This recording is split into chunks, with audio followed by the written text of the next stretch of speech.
Prima cosa, avere l'intelligenza per fare autocritica e capire dove si è sbagliato.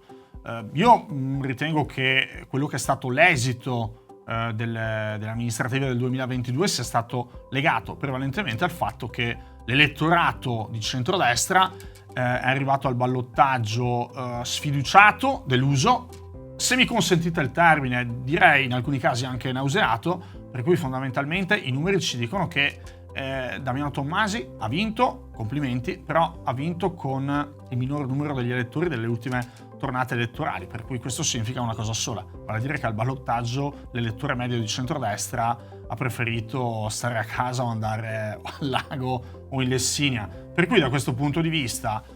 quello che servirà sarà trovare una figura di sintesi che sappia unire il centrodestra, una figura che non sia divisiva.